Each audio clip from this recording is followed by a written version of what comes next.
introduce you. Oh, it just says recording in progress. All right, we're a little late. Anyway, um, it's my privilege, really an honor to introduce you to Bill C. I've known Bill for 28 years and change. He's a very instrumental part of my sobriety. I've gotten a lot of guidance and direction from him. He sits next to me pretty much every Monday when he's in town and I'm in town, and he's honored me a number of times by taking me with him. He's taken me with him to a number of retreats and book studies, and I get to be the wingman, and it's a pleasure. And I love Bill, and I know you're going to love him too. So join me in welcoming Bill. Thanks. Hey everybody, I'm Bill. I'm an alcoholic. That was a sincere introduction. I don't know what to do with that. It isn't usually how we love each other. My sobriety date is March the 27th, 1985. I don't know about you, but I'm very impressed by that. I didn't know I was going to be around here this long. Did you know you were going to be around here as long as you've been here? Did you have any idea that this would be fun? That was the last thing on my mind when I walked into AA, that this is going to be a good time. But God, I've had a lot of fun in Alcoholics Anonymous. And some tragedy and some disappointments and periods of great bliss. And what a journey. The reason I bring Steve with me when we do these retreats and stuff is he actually knows the page numbers, and I need help with that. I've never been able to retain any damn page numbers. I don't know what that's about, but we all have our little blockages, you know. So I'm supposed to talk about the 11th step, and what I'd like to do, I'd much rather talk about the steps and talk about what's going on right now than tell my pathetic drunkalogue. We kind of make funny points about it because we'd like to make it entertaining when it's really just quite pathetic and repetitive, isn't it? You know, our stories. When we get here, we're empty. Most of us are very empty. Some of us have very little social skills whatsoever. And the journey in Alcoholics Anonymous and this spiritual path that we're on is about growing up, isn't it? Because I think we skipped it. I don't know about you, but I was pretty hammered for 20, 22, 23 years, something like that, from age 14 to 15 to 37 years old when I walked in here. And when I walked in here, after a couple of stints in the mental institution and a few jails for stupid, like drunken stupid. You ever been drunk and stupid? And they arrest you for just being extremely stupid and very drunk. And I'm not a criminal. I'm too loaded to be any kind of a criminal. I'm a wannabe gangster, and I'm not. And so my life was pathetic. You know, I had personas. And in Alcoholics Anonymous, I built a persona, and I became the phony AA guru for a while, you know, and that was sad and pathetic. You know, at 10 years sober, I did an inventory that would have killed a lesser man, because by that time, even if you're around here pretending, you know some stuff. And when you blow up your life in the mid-sobriety, who do you blame then? Who do you blame? Because all of us have a story, don't we? And the story usually includes them. They did this to me. You know, this is why I'm like I am, because of this story, and I have a story. So I walked in here at 37 years old. I had the emotional development of a rather disturbed 16-year-old, and I began the process of growing up later in life. And the chances of doing that and looking good are pretty slim. But two things happened to me when I walked in here that are just pure luck, and I think the first one's the most important. On April of 1985, a month or so after I got out of the recovery place, or just the day I got out, I walked into an AA meeting at the Hermosa Beach Alano Club. It was a meeting called the Gong Show. A lot of people said it wasn't really an AA meeting. I went to it for 20 years. Nicknames are flying around. People are hooting and hollering. They're all dressed up trying to hook up. I didn't know AA was going to be like that. I wasn't expecting you. And I stood in the back of that room because there were no chairs available, and I showed up right on time, and I was in the back of that room. One guy got up to share, and they hooted at him so much he just sat back down. clearly a very loved man in Alcoholics Anonymous. And I started laughing. You ever had that belly laugh? It's been a long time since you had one of those. You weren't loaded. You weren't high on anything. Matter of fact, you're nervous. You feel uncomfortable. I don't know anybody. I didn't feel part of because I wasn't. But I heard the music right away. I got the joke right away.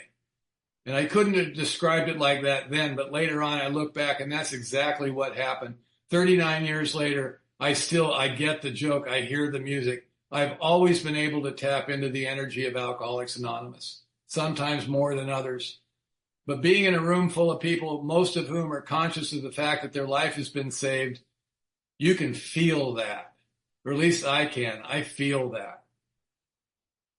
I left that night driving home and I said to myself, this may not be so bad. And the second thing that happened is a week or two after that, I asked this guy to help me and he actually did, which doesn't always happen. I look back and I feel very fortunate. I mean, this guy said several things to me that night outside the Alano Club when I asked him for help. One of the things he said is, I want you to go home and read the doctor's opinion. Make notes in the margin of what you agree with and what you don't. Be at my house Thursday at 5:00 and we'll discuss it. I think what the bottom is, we talk about hitting bottom, and God, I've hit bottoms in sobriety. I'm sure many of you have as well. And I think what the bottom is the collapse of the alibi system, right? It's like we have a reason. The alcoholic life seems like the only normal one, and we have a reason for that. It's them, those people. This happened, the trauma, the tragedy of my life.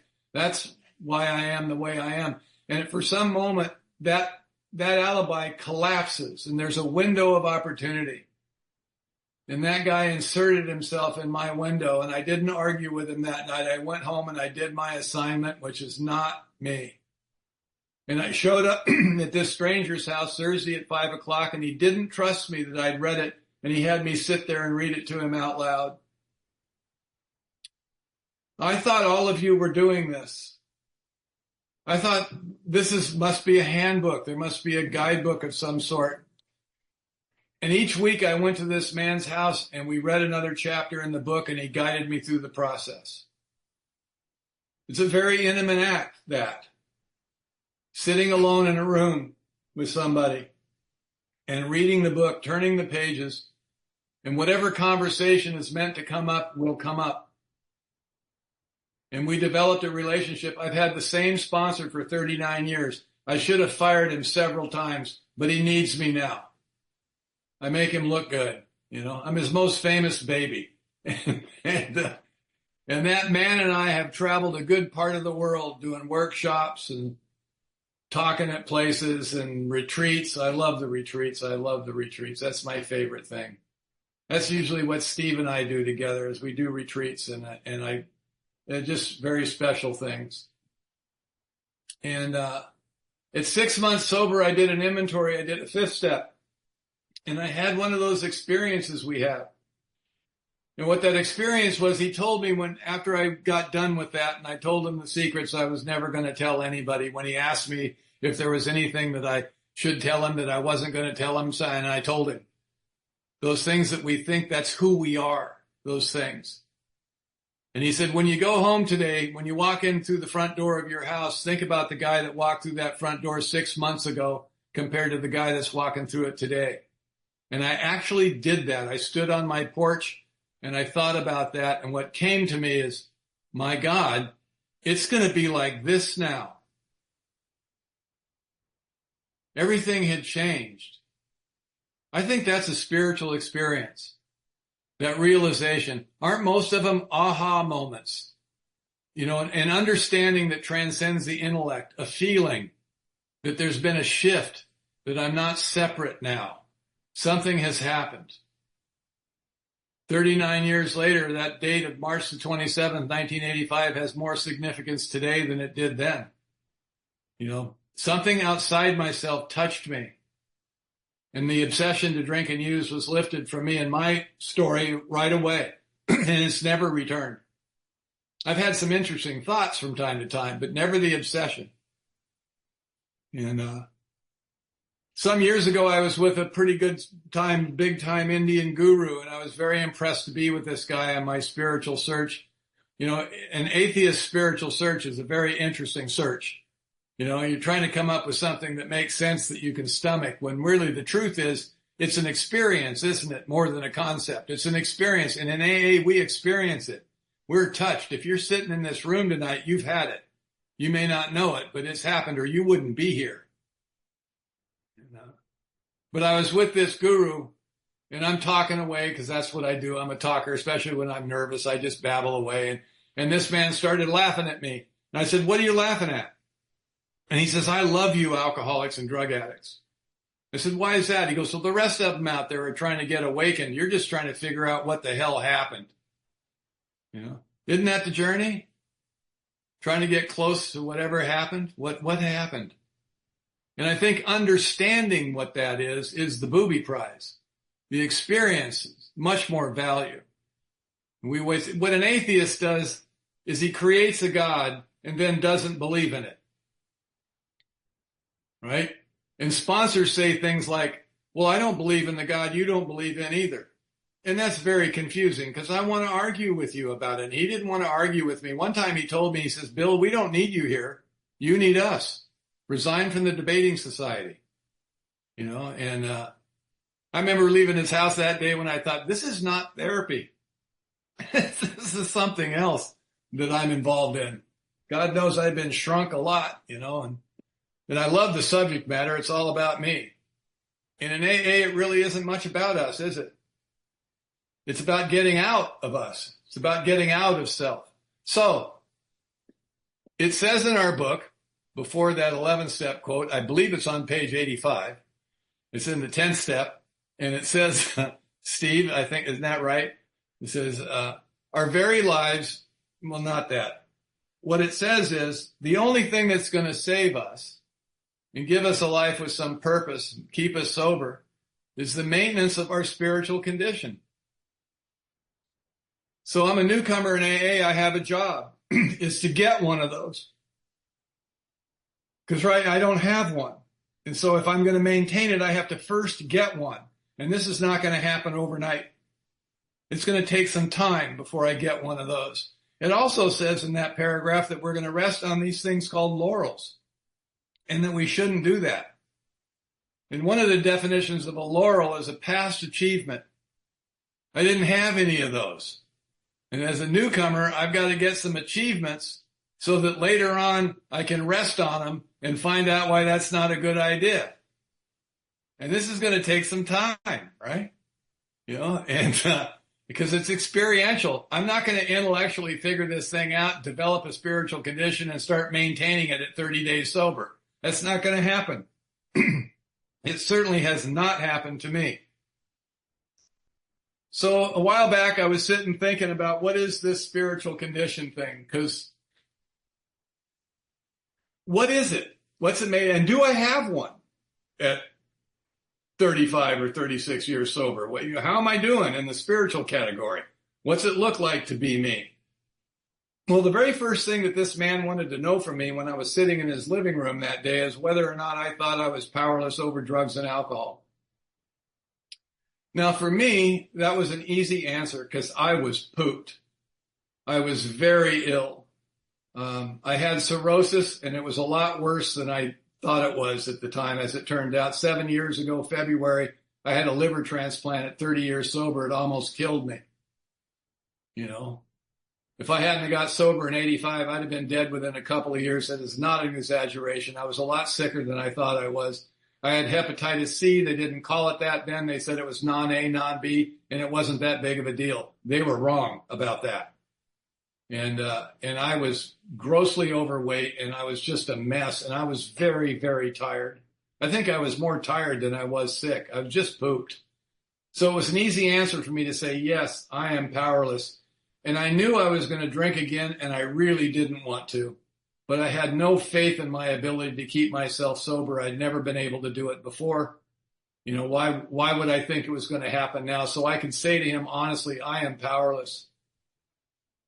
So the very first pillar of spiritual condition is powerlessness. Now, whatever mystical path you go down, whatever religious path, they all talk about this, all of them. Doesn't matter from what discipline it comes from. They all talk about personal powerless, that we are not running the show. I am not in charge. I am not the author of my life. It's just unfolding in front of me, and I can't see that, but I'm powerless. So at 39 years sober, I'm pretty sure it's everything. Don't you think? I've yet to find anything I have any power over. I think they took it easy on us and just said drugs and alcohol so we wouldn't run screaming down the street, right? And I talk to you incessantly about how if you were a little bit different, the two of us would be a hell of a lot happier. And you insist upon living your own life, and it pisses me off at my core. So I'm powerless over you. I've lost complete control over the geopolitical situation in the world. Look at it. Nobody from Washington, D.C. has ever called me up and said, what do you think we should do now, Bill? 5 years ago, I shut the TV off. I was not emotionally stable enough to deal with it. Doesn't matter what side you're on. It's just nuts. And I don't live there. I live here with you. This is where I live. And I have no power over you either, but God knows I've tried. You ever tried to beat sobriety into a sponsee? It's like, this doesn't work like that, So I'm powerless. I'm utterly powerless. We talk a lot here about acceptance. If we really understood how fully powerless we are, acceptance just happens. But we don't think we're powerless. And I am a self-reliance guy, and it has failed me, and I have no faith. And here I sit. If I can get the powerless thing, just the drugs and alcohol, the second step becomes operational. I need to align myself with a power. Well, what power? Some people will tell you here that you have to have a God in order to do AA. No, you don't. All you need to know about God is it's not you. I like that line. It's not me. I am not in charge. And I'm powerless. Therefore, life is just unfolding right in front of me. The best I can hope for is enough self-awareness to take advantage of what's being offered. And hopefully I've achieved some of that. It seems easier today. There's a lot less chaos in my life today. But for a long time in AA, there was a lot of chaos. I'm an arguer. I'm arrogant. I'm pompous. I'm aggressive. I'm big. And it took a long time to drain that off of me. And when I have a slip, usually it's in those categories, and this is kind of my nature, but it's gotten a lot better. So the second step is simple, something else is running the show. So the third step then comes, and the third step says that I'm going to make a decision to turn my life and will over to clearly what already has it anyway. I think it was nice of them to lead us to believe that we actually have some say in the matter.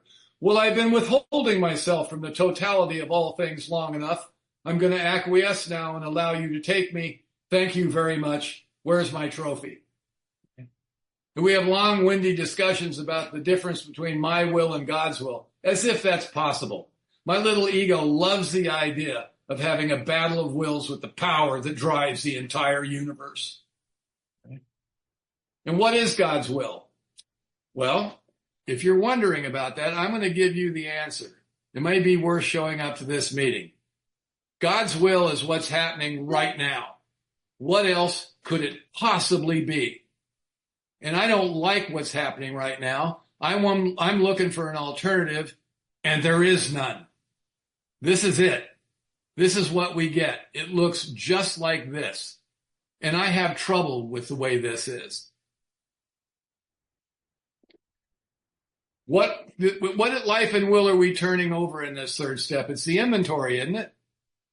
What I bring to you, a life with seeming power, I bring to you resentment, fears, and I just think I'm angry. I don't even know that I'm afraid. That comes later. Many years you realize all that anger is just based in fear. And broken sexual relationships, that's what I bring to you. So I write that out, and I share it with this stranger, right? This guy that I hardly know. For some odd reason. Isn't that interesting that we do that? I don't think that comes from us. I think that's a gift that we get for some reason, if we do it. You lose a lot of people at the inventory time, right? And I shared this with him. And what's the principle? What do we learn in that inventory process? It's the second pillar of spiritual condition. I have to stop blaming other people and institutions for my problems. High school is over. It's time for little Bill to take responsibility for his own life. It's time to grow up now. Stop the whining. And this is going to take a while, you know. I mean, this is just the introduction, because this is ingrained in my personality. On my first inventory was the entire federal government, and specifically the Department of Motor Vehicles. Who the hell are they to tell me whether I can drive or not? 14 years sober, I'm screaming at cops on the side of the road. They have no right to insert themselves into my life. This takes a long time. At 8 or 9 years sober, I got escorted off a soccer field full of 9-year-olds for going after the referee. He made a bad call. He needed to be straightened out. And I'll tell you, when you're that sober that long and they're escorting you off the field, your coach and some of the players and the parents are escorting you out, you know you screwed up again. I have rage. Now, what'll cure that is when you walk back out on that field sometime later, because they don't want to see you that day. And you have to apologize to the parents and to your own children who are on the team for your behavior. After a while, you'll cut that shit out, you know, because the amends process is really painful. I mean, talk about humility. I mean, the end result of humiliation is humility, you know, and that has happened to me many times over the years. Now you want me to make amends to these people I resent and hate in order to rid myself of these resentments that I have. And I do not want to do this. It scares the hell out of me. I just want to move on now and forget. One of the great innovations that AA got from the Oxford group is the amends process. Not just confession, but amends. Going back and cleaning up the past. Steve talks about this sometimes. He talks about people that come to him and say, I can't meditate. My mind's too busy. Well, have you made the amends? Have you ever asked that to somebody and they say, I'm making living amends? You know what that means? No, I haven't made the amends. Right? Do we make living amends? Yes. After we make the amends, then we attempt to change the behavior. Right? And what's the lesson in the amends process? When I go to somebody that I don't ever want to see again and I say the words that need to be said, when I turn and walk away from that experience, I am changed right then and there. No waiting. This is a cathartic experience. The action of doing that will change who I am. It will change the story I've been telling. I've given people motivations they probably didn't have. People are just doing what they do, and I happen to be in the blast radius of their behavior. They're not focused on me. They're just doing what they do. And sometimes you're in my blast radius. I'm not really focused on you. You're just the next victim in line. It's not personal. That's the third pillar of spiritual condition. Nothing is personal. And when those first three come together, powerlessness, no more blaming, and I'm working on it. I'm trying, but I'm having many slips. And then I begin to realize that nothing's personal and this story I've been telling hasn't been accurate. That is the collapse of the egoic structure of who I think I am. This is not necessarily a happy moment. What am I going to replace this with when you begin to see that? And I can tell you that self-awareness without humor is depression. You know, there comes a time in this spiritual path where you stand there and you say to yourself, oh my God, it's me. It was never them. It's me. That's not a happy. And Alcoholics Anonymous does a really good job at helping us laugh at who we think we are. Not who we really are, because we haven't become that yet, but who we think we are, the persona that we put on. I was the phony biker with the clip-on earring. I became the phony AA guru. And when that falls apart and you stand there and you realize what you've done, you go, it's humiliating. I've humiliated myself. The self-awareness is not necessarily a happy thing, you know? And so in the 10th step, the 10th and the 11th step to me are joined at the hip. 1 through 9 is about 10% of the program. It's not the work. It's Sober 101. It's the first semester. It's the work we have to do to develop a message with some depth and weight so we can begin the real work. And the real work is in 10, 11, and 12. It's 90% of the program.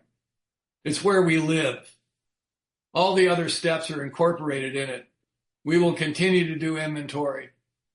But in this self-awareness, the fourth pillar is self-awareness, where it's not self-obsession, it's self-awareness where I can watch myself move through life. I can see it. I realize that I'm the problem. Now there's the opportunity for change. What's that look like? Well, my sponsor loves to say, you can't stay sober on 11 and a half steps. Meditation is part of it. It's in the step, you know. And in meditation, my meditation, I'll sit and I focus on the breath going in and out of my nose. And the egoic mind, the thinking mind that carries within it the persona that needs to be protected and defended, because its job is to create separation. I am always the subject. Everything else is an object. I'm not connected to what's around me. I have no clue how bad this is. I'm not capable of intimacy. I'm so wrapped up in myself, I can't feel you in my life. I mean, you're standing there and I need you, and I have arrangements. I don't have relationships, and I don't know this until it begins to become clear. And in meditation, this egoic mind doesn't like being in the present moment, so it wanders away from the breath. And I notice it has wandered away. I wonder what that is that notices that. And I notice that, and I gently bring it back to the breath. This is a game-changing experience. This 20 years sober, this hit me. I started getting sick with liver disease. And I needed some help, and I began to meditate with intent, meaning I'm looking for spiritual help from where, I don't care where. But in and of myself, I can't change my life situation. I can't change this illness. And I started meditating with intent. And I realized that evidently I don't have to go where this thinking mind wants to take me. I'm onto it now. And we talk about it in the third person, don't we? We say my head is out to get me. And we make it adversarial because that's who we are. It needs to be killed, crushed. The ego is bad. No, it's not. It's not the enemy. It thinks it's me. I think it's me. I'm in collusion with it, right? It just takes the past and projects it into the future over and over again. And it doesn't like being in the present moment. There's nothing for it to do there. There's never anything wrong in the present moment. Things are exactly as they are. So it goes into the future or in the past where it can work on stuff. And I notice that and I bring it back. So what I want to do is I want to develop the skill of the watcher. The more I meditate, the better I get at it. Where I'm onto it now. Sometimes the appropriate emotional response is depression. When I realize it's me, that's not a happy moment. Sometimes I'm appropriately depressed at the way I've lived my life and who I think I am.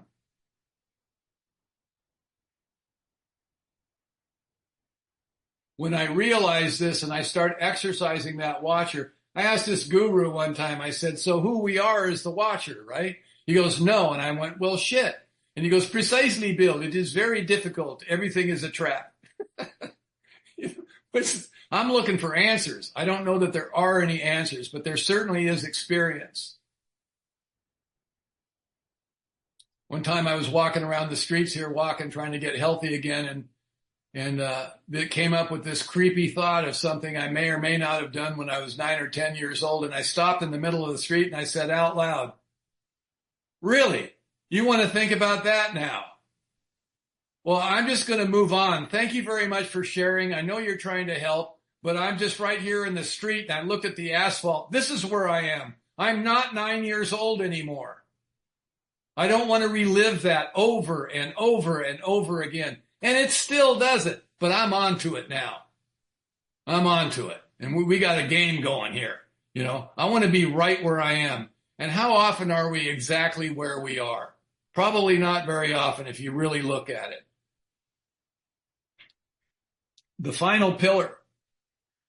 I mean, all there is the 11th step. If it's true that we can't fix ourselves, and if we're going to be fixed, even if we're going to be fixed, it's not going to come from me, right? It's going to come from something else. It's going to be an experiential change, a transcendent of my own thinking. It would behoove me to pray and meditate. When I pray, the prayer I say is, please help me not make this about me. It's not about me. It's about us. It's not about me. Our first tradition is our common welfare should come first. It doesn't talk much about me. It talks about you. It talks about us. That I am not separate. That one of my guru friends tell me the mistake we make, Bill, is thinking that we're independent of each other, and we are not. That's the stress. That's the struggle. There is a self, but we're not independent of each other. And it's really not even each other. It's all of nature. It's everything. We are part of a much larger whole. We're all carbon units. And the thing that's missing from me, the character defect that I don't know that I have, is compassion, because I've never had compassion. So how would I know that something was missing? And what's the mechanism that Alcoholics Anonymous, the spiritual path of AA, uses to develop compassion in us? Sponsorship. When you enter my life, it disrupts everything. You know, there's action and there's activity. You know, there's activities are great. I love all the activities in AA, but the real action is working with others. Like that man did with me, sitting alone in his living room with me and sharing that book with me and sharing his life with me and bringing me into Alcoholics Anonymous. I begin to exercise the compassion muscle. Now, the first 10 years I was sober, I was trying to make a name for myself in an anonymous organization. That's all I had to work with. It's always ego. It's always Bill. I want to be a rock star, but I just have no talent. But I'm in AA. I might as well run this thing then. And I'm looking for devotees. I'm trying to collect people. You know, I'm going to build my own little empire. And it didn't matter what my motivation was, because what happened by me doing that work is I fell in love with you. You can't not do that. When somebody shares the most important fifth step you'll ever be involved in is the first one you listen to. And you have somebody bare their soul to you, this stranger, like I did to that stranger. And I am never not moved by that. When you enter my life, it disrupts everything. And I fell in love with you. You wanted me at certain points of your life because I was important to you. You wanted me when you were having your babies because I was part of your life. When 1985, when I walked in here, nothing like that was happening. Nobody was interested in anything I had to say. You can tell how spiritual you are if you're surrounded by people that love you, and you can feel and accept that love. And I am surrounded by people that love me. And the reason for that is you have made me lovable. When I got here, I wasn't like that. The reason you love me is because I love you, and it's reciprocated. When I was in that hospital after the surgery, I was in that hospital for 3 months. And you came, Steve Lamb smuggled Popeye's chicken into me in that hospital in there. And the surgeon came in there and saw it. My daughter almost kicked his ass, you know. But was he trying to help me or hurt me? I'm not sure. But that's love. That's love. I wanted Popeye, so he got me what I wanted, you know. He's like a dealer. But there was a moment in that time when people were coming in, and when you're in the liver department at Cedars, they never once asked who you people were. They're used to AA in the liver department, if you can imagine that, you know. That's who's in there, right? So they would just shove you out of the way and do what they had to do. But there was a moment where I felt myself being resistant to this love that was being shown to me. And I've been around long enough to know, what is this, Bill? What is it in you that still is trying to tell you that you don't deserve this or it's not real? And I remember crying in that room and realizing I am loved today. And that's not an ego trip. That's just the reality of my life. You know, there's people that I'm close to, people that I care about, people that I love. And I'm a people guy. I've always been an extrovert. And you're in my life. And my wife is 34 years sober. She sponsors lots of women. We try to keep them separated, given the gene pool. You know, she'll say to me, that guy Steve, is he okay? No, Karen, none of them are okay. Lee, get your girls away from my guys. You know, come on now. You know, it's like, that's our house. That's the house I live in today. And I'll leave you with this thought. I know I've run out of time here. They say here you got to give it away to keep it. No, You have to give it away to even get it. And I believe if we don't do that, if we don't formally sponsor people, I don't know that we ever really learn the compassion. Nothing has changed me more than you in my life. Thank you very much for letting me share with you. So I want to see hands. Come on, guys, let's put hands up. And while you're doing that, let me just say, number one, the bottom is the collapse of my alibi system. Secrets. I think I'm the things I've done. No, that's not who I am. Understanding is the booby prize. The real prize is the experience. And then I love this one. I have to get a spiritual condition to maintain. I don't come here with one. Like, just so, so beautiful. Thank you for the pillars. Come on, John. Come on in. I figured I'd get it going for us. My name's John Corboy. I'm a grateful alcoholic. Bill, thank you for such a beautiful share. It was captivating. You know, what I really resonated with me is that being awake enough to recognize when the universe is giving us opportunities. And I'm able to take leaps of faith today. Sometimes my sponsor says sometimes that's the only mode of transportation is a leap of faith. But when I do that today, most of the time I'm calm. And I would love to hear on your journey what it is that you've done to help you find calm and peace in those moments when you are taking those leaps that maybe seem scary to some or scary to us in that moment. I remember one time I was in the hospital after the transplant. My life got saved. I remember my wife looking at me as I woke up. I was in ICU, and she looked down at me and she said, "You're not going to die." This was really good news. It's like people were coming to say goodbye to me for a long time. That's a weird experience, you know, and you can see it in their eyes. And I was in the hospital one night and I was really, really uncomfortable.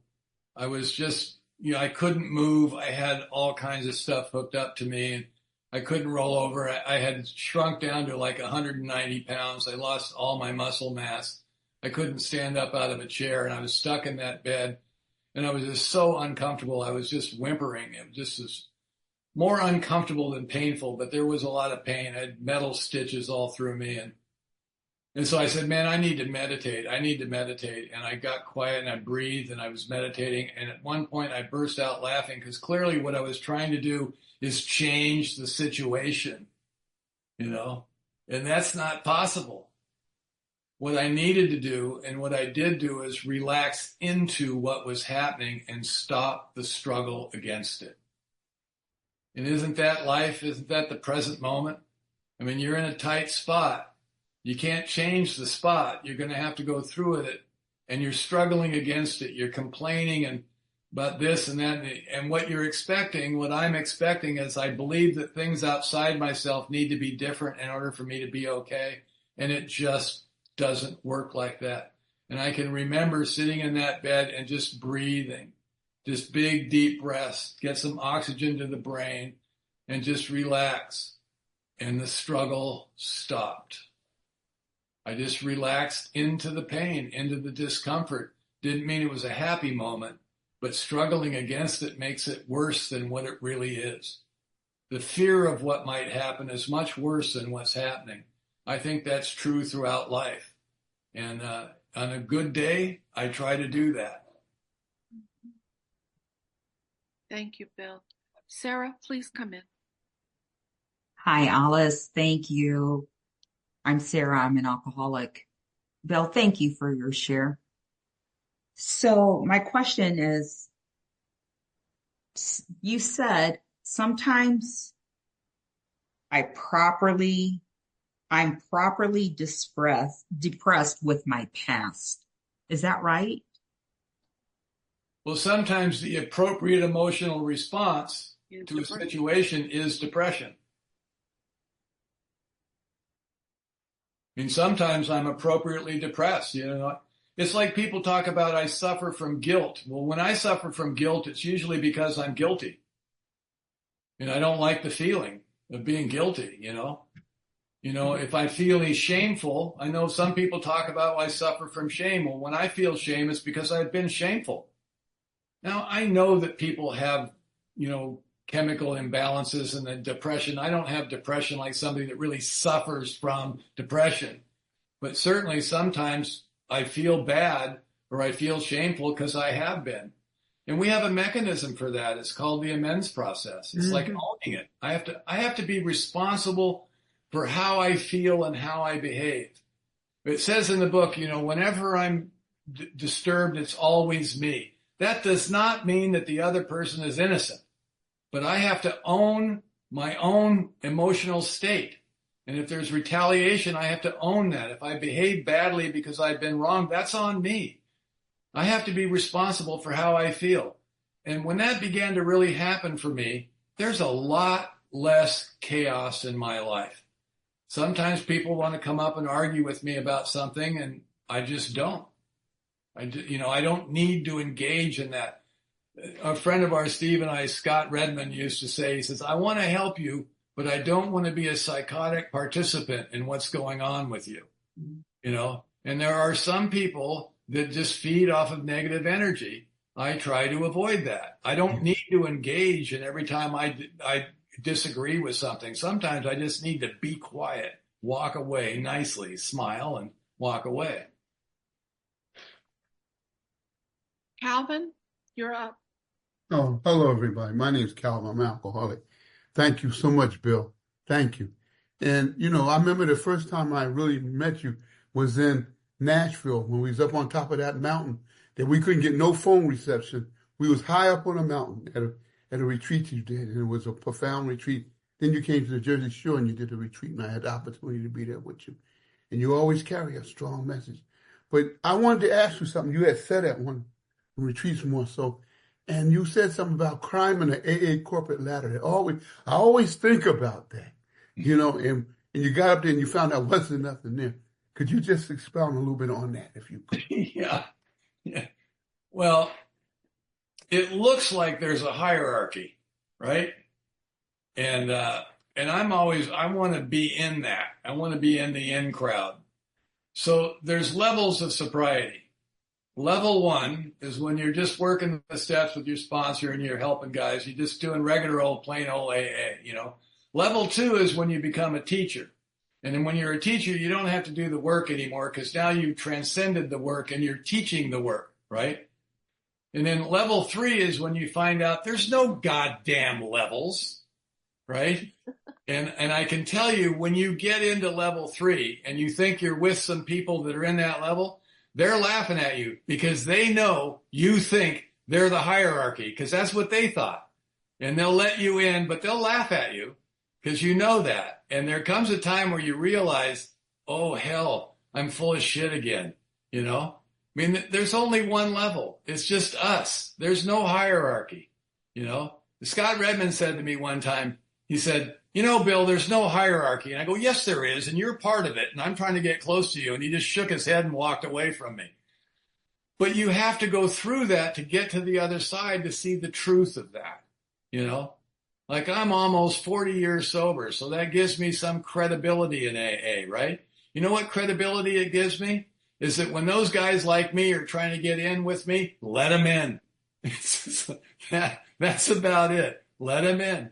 You want to get close to me and come out and sit in my backyard, you'll find out how spiritual I really am, And I've had people come and do that and see their face change when they realize, oh, geez, this isn't the guy. It's like, So that's the whole thing behind the hierarchy. It's part of the ego trip that we're all on. Some of us are extroverts like me. Some of us are introverts sitting quietly judging the rest of the room and judging themselves right out of the room. Right? But it's both the same thing. It's the ego trying to run the show. And on the spiritual path, you're kind of forced to save your own life to look past that, to look through it and see what that really is. It's not the enemy. It's part of me, but it's not the essence of my being. There's something deeper within me other than that egoic mind. Thank you, Bill. What a great answer. Samantha? Hi, everybody. I'm an alcoholic. My name's Samantha, and gosh, what a joy to be here. Thank you so much, Bill, and it's great to see you again, Steve. And I heard also the weekend and see so many familiar faces. really is a blessing. And I loved your share. I loved your humor. I loved your just hitting the truth of the reality of what is. My question, oh gosh, I just relate to so much of what you're saying. For me, it's great when I'm closing the gap of when I start running the show again and I can catch it more quickly. So I was wondering, what are your go-tos, or have you found some really great, like, just things that set you off and realize I'm running my show again. I'm back in the driver's seat. So recently, I did an inventory, and I have fears. I'm 77 years old. My wife turned 70, and she has a bit of a heart condition, and it just scares the hell out of me. You know, I have old man fears. You know, I'm in pretty good shape, actually, but, you know, you can't help it when you get older. It's like, this is the end. I'm coming near the end. How do I want to spend that time? But her heart condition really scared me. I do not want to go through the pain of losing that woman. We've been together 30 years. And I look at that, and you can't help but notice how self-centered that is. You know, I mean, it's a real fear. It's a real thing, right? But I realize just, you know, getting quiet, realizing what I'm really worried about is I don't want to feel the pain of losing her. And my job is to be there for her, not to be wrapped up in myself. That's when I said that prayer the first time. Please, God, help me not make this about me. My job is to be there for her. So I did an inventory, and I wrote down these fears, and I thought, you know, shit, I'm not beyond doing an inventory. It's like, and there are two things that came out of that inventory. One is I really didn't have any resentments. That's interesting, isn't it? So what I wrote down were aspects of my nature that I don't care for, that I wish I was different, which is essentially a resentment. There's something I don't like that I think should be different than it is, and it's not, right? So I wrote down some stuff, and one of these things was about this fear that I had towards my wife. And I shared this with my sponsor. He happened to be in town, and I shared it with some other people. I shared it with Steve. I don't care what anybody knows about me. And I got some healing from that. And one of the things I did is I went up to my wife, and I sat on the couch with her, and I held her hand, and I told her, hey, I love you more than you can imagine. And I told her how afraid I was that I was going to lose her. And she looked at me very sweetly, because she knows me so well. And she said, honey, if you die, I'll be really, really sad. I don't want to lose you either, but I'll be okay. But if I die, you're going to have to find somebody because you're helpless.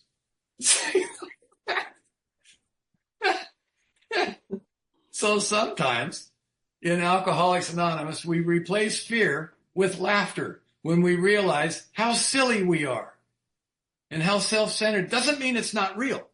I mean, but there's a perspective change that can happen. And when that happened, it changed my perspective. And I realized, like I was there when I nursed both my parents when they died. It was a sad thing, but they were older and they had cancer, and I took care of them. And the whole time I was there, no, this is exactly where I'm supposed to be, doing exactly what I'm supposed to be doing. There's no separation. And in that, it was a very happy time because they could trust their big, strong son to take care of them, and they weren't worried about me anymore. They saw me be sober. They saw my dad was sober, 45 years when he died. And I was right there where I'm supposed to be. And that's where I'm supposed to be for my wife. And I need to be there for her, to help her, to be supportive. And whatever happens, I will be okay. And I just don't believe that, do you? I don't really have faith. I don't think I'm going to be taken care of. I want to avoid tragedy. And I'm here to report to you, ladies and gentlemen, life is fucking dangerous. Shit happens, you know, and we have no control over it. And our job is to show up. Not fall down in a fetal position and curl up and cry like a baby and try to make it about us. Quick story. I had a guy that I was sponsoring. His dad was dying, and he was very close to his father. And he called me up one time, and he said, I don't think I'm going to make it through this. And I said, dude, it's your dad that's going to die. You're going to be fine. And we both laughed because he had made it about himself. And isn't that what we help each other do? Is see the larger picture? To get out of self. This isn't about getting deeper into self. It's about getting out of self and becoming part of a larger whole. Irina, you have the joy of being our last question for the evening. Thank you for being here. Thanks, Alice. Bill, thank you. Good evening, family. My name is Irina Mazzi. I'm an alcoholic. Thank you. You gave me so many things to think about because I've just been doing some of my own inventory work these days as we're supposed to do, right? And I've come to learn that denial and avoidance are inextricably linked. And that hit me like a ton of bricks. And I've been questioning my faith because I'm trying to separate my religious faith from the faith I have in Alcoholics Anonymous and things like that. And I was just curious about your thoughts about things like that. When there's that denial and avoidance, okay, I have my new awareness and I'm going to be moving forward from that. But I'm noticing that there's this lack of faith in my higher power, this lack of trust in my higher power. And it took me a long time to realize that. And I'm just wondering what your thoughts would be and as far as how you would perhaps, or just your thoughts in general about moving forward. Thank you. So I used to hear early on that people would say they have a personal relationship with a power greater than themselves. And I'm on my little journey, and I'm an old hippie, so I'm getting into Eastern stuff and sitting around with Baba Ram Dass and some really cool people, actually, great storytellers. And I would ask people when I'd hear them say that, can you describe that to me, this personal relationship? And what would usually happen is some guy would get kind of upset about that because he's just repeating something he heard somebody else say. And I get that. I've done that. And then someone else I would ask, and they would try to describe it to me. And you knew they really had something, but it doesn't lend itself to words. They would talk about having a friend or like a father figure or something like that. So I knew there was something going on, but I didn't have that. And what I've come to for myself personally is I think the ego wants to have its own personal relationship with this power, one that's preferably better than yours. And you can see that throughout the world. We're right and they're wrong. God, you wouldn't want to pick the wrong God. You know, that would be a disaster, wouldn't it? And what I've come to is, what if God is impersonal by nature? All there is that. There isn't anything else. There's no God-sized hole in me. I have everything I already need. And what the spiritual path does is subtract everything within me that's stopping me from seeing that it's already here. There's never been anything missing. I'm not in denial. I'm delusional. I don't see that. I can't see that there's no separation. So I don't have this personal thing. It's more impersonal because I think that's what it is. And there are moments, like I described, of being right where you're supposed to be, doing exactly what you're supposed to be doing. I believe that's God's will. You know, I think whatever that might be. Is there an entity up there? I don't know. I'll tell you one thing, though. When you get older, you start thinking about heaven. That would be nice. It's like, you know, it's like, so I try to stay out of the concept business and more in the experience business. And when I come up with something I think is really brilliant, it kind of just makes me chuckle, you know, because I really believe that understanding is the booby prize. And in AA, which is what I do now, I'm retired. All I do is AA. I just love it. I've always loved it. And when I'm in that room Monday night at the Hermosa Beach Men's Stag where we're sober correctly, you know, I feel that connection. I feel the energy of that. And when I'm here with you, I can feel it through this screen. It's much better live, but when the Zoom thing happened, I'm able to tap into that. There you are. We're all right here. We're all in this together. I think this thing has given the world more access to Alcoholics Anonymous than it's ever had. It's not going away, nor should it. But the God that I feel close to, that I have faith or not faith, whatever it might be, it's everything. There's, like my guru buddy told me, he says, it's everything, Bill. It's not just other people. It's all of nature. It's everything. We can't possibly be separate, and we can't see that. And we're looking for a theology that will give us answers. I don't know that there are any. Even Richard Rohr, some of you might read Rohr. He's a Catholic priest. He talks about non-dual stuff. It's all of it. It's here right now, all of it, all the time.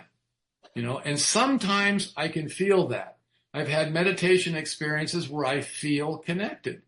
They're subtle, though. I've never had a big blazing kind of a thing. It's just very subtle, like a big, deep breath, like, oh, there you are.